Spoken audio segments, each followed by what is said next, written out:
صلى الله على محمد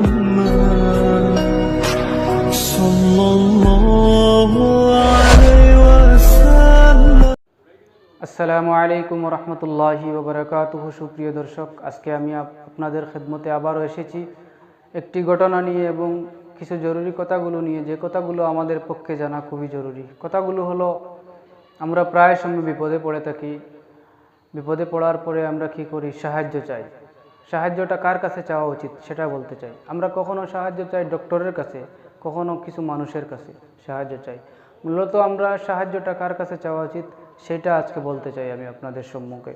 যাই হোক, আমার একটা ছোট্ট ওয়াকিয়া মনে পড়ে গেল, সেই ওয়াকিয়াটা আপনাদের সামনে শেয়ার করতে চাই, আপনারা শুনবেন। ওয়াকিয়াটা হলো, এক আল্লাহর বান্দা, নেক বান্দা, উনি সফরের উদ্দেশ্যে চলে গেলেন। কিছু দূর হাঁটার পরে ওনার পিপাসা লাগলো। পিপাসা যখন লাগলো, উনি কি করলেন?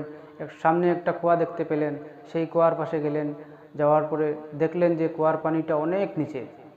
ওই কুয়ার মধ্যে না কোনো রশ্মি না কোনো বালতি ছিল যে পানি উনি পান করবেন। ওনার মাথার মধ্যে একটা পাগড়ি ছিল, উনি ওনার মাথার পাগড়িটা খুলে নিলেন এবং জুতার সাথে বেঁধে নিচের দিকে ঢেলে দিলেন। তবুও দেখলেন যে পানির সাথে ওনার জুতাটা মিল খাচ্ছে না, পানিটা নিচে উপরের দিকে আসছে না।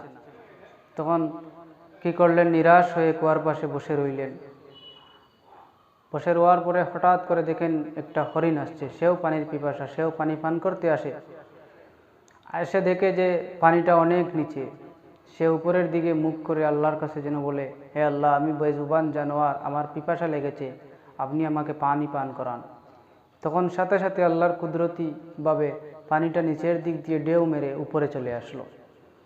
তখন ওই হরিণটাও পানি পান করলো এবং ওই আল্লাহর বান্দা, নেক বান্দাটাও পানি পান করলেন। করার পরে হরিণটা চলে গেল, পানিটা নিচের দিকে আবার চলে গেল। আল্লাহর বান্দা মনে মনে ভাবতে লাগলেন, আমি মানুষ হয়ে, ইনসান হয়ে আমি পানি পান করতে পারলাম না, আর হরিণটা বেজবান হয়ে সে আল্লাহর কাছে কি যেন বলল, পানিটা সঙ্গে সঙ্গে উপরে চলে আসলো। তখন গায়েব থেকে একটা আওয়াজ আসে, হে আমার বান্দা, যখন তোর পানির পিপাসা লাগলো তখন তুই কি করলি?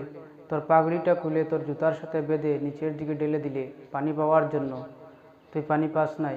কিন্তু এই হরিণটা বেজবান হরিণ, বেজবান জানোয়ার, সে এরকম কোনো চেষ্টা করে নাই, শুধুমাত্র আমি আল্লাহর কাছে চেয়েছি, এই জন্যই আমি ওকে পানি পান করালাম। তো এই কাহিনীর মূল উদ্দেশ্য আপনাদের শোনানো এটাই, যে আমরা যখন বিপদে পড়ব তখন আমরা কার কাছে সাহায্য চাইব?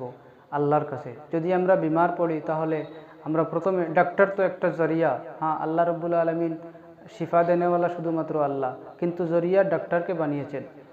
প্রথমে আমরা যখন বিমার পড়ব তখন আমরা কী করব? আল্লাহর কাছে আমরা চাইব যে আয় আল্লাহ, আমাদেরকে মাফ করে দাও, এরকম করে দাও, আল্লাহ আমাদের এই অসুবিধার সুবিধা দিয়ে বদলে দেও।